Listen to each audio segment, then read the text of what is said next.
And we are back on the Big Wake Up Call, AM 1280 WBIG. I'm Ryan Gatenby, and we always enjoy talking to our next guest.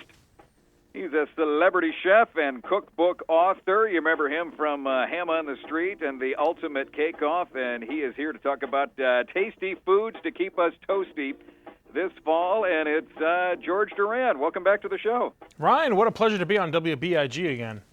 George, it's good to have you back. I believe with this appearance, you are joining our 5 Timers Club, so congratulations. I didn't even know that. That sounds amazing. Do I get like some sort of reward, a golden crusted chocolate egg, anything like that? Ooh, that sounds good. No, we're working on getting you a laminated membership card, and then you will get a 10% discount at participating local restaurants. I'm in. I'm headed over right this second. I love Chicago. Nice. All right, so what do you have going on for us? We're about a week into fall, and oh my God, here in Chicago, it went from like 85 degrees to 65 immediately. So we're already feeling fall and ready, as we said here, tasty foods to keep us toasty.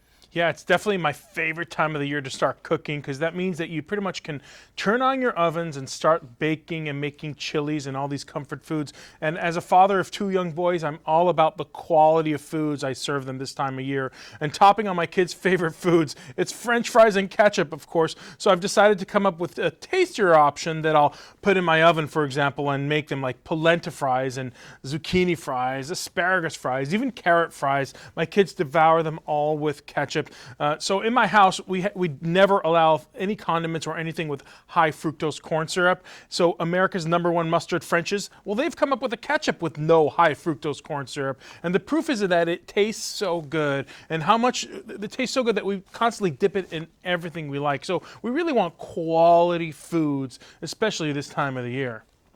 Yeah, and I appreciate that you can find ketchup without that, because I swear, you know, the ketchup I grew up in was the regular ketchup, and then at some point they switched over to the corn syrup, and tasting the good stuff again, it's just night and day. It really is, and if you put it side by side, French's no high fructose corn syrup, just the flavor is all there. You just got to do the taste test, and you'll see it's such a difference. But now, more than just ketchup, there's a lot of tricks to prepare for the fall. And a lot of people are always asking me, what can I do to always be prepared for the fall? And one of the things I like to do is to always have cans of beans in my pantry ready to go. They're loaded with flavor, and I like using Bush's beans because, you know, they have a whole bunch of variety of chili beans. They're slowly simmered with herbs and spices. So I make things like braised short ribs chili using Bush's black chili beans, or even kidney bean bolognese chili. And one of the things I just invented, it's with Bush's original baked beans with that brown sweet sugar in there. Well, I create the sweet and smoky queso fundido. And all it is pretty much sauteing the Bush's original baked beans with peppers, onions, and garlic. And then I put it in an oven-proof skillet. I add a whole bunch of grated cheese on top, throw it into the broiler. It all melts. When you pull it out of the broiler, serve it on the table with some tortilla chips, and let the kids have at it. They're having these nutritious beans in their diet, but more importantly, they're really enjoying that melted cheese and really kind of that dipability to it. That sounds incredible.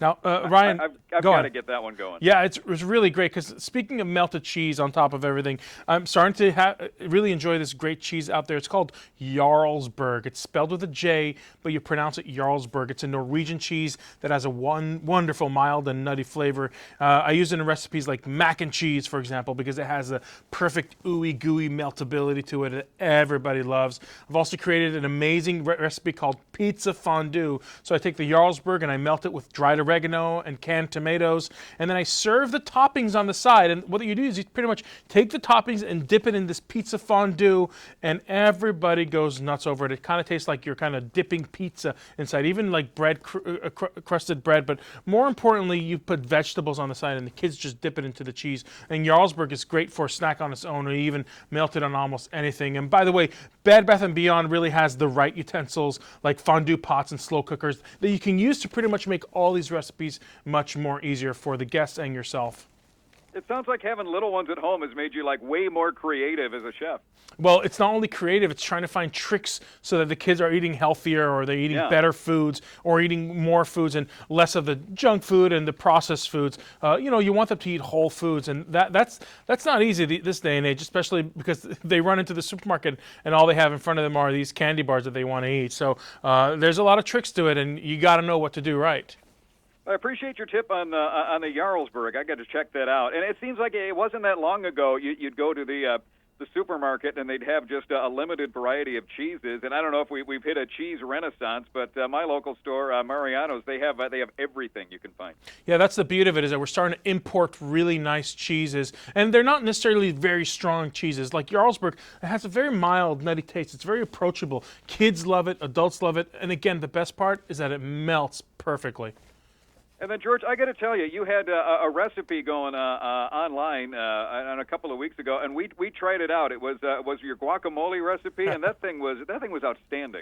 That was featured in People magazine, and what I did was not just a regular guacamole recipe. I ended up taking Granny Smith apples, chopping them up, and kind of folding it into the guac mix. And a lot of people were taking it back. They were like, "Wait, how do you put apples in guacamole?" Right. It works beautifully. The internet was freaking out, but we're like, "No, I know George. He's been on our show. We're going to make this." And so like the balance of jalapeno that we threw in there and the Granny Smith apples, it was really nice. Yeah, and people out there should definitely try this recipe.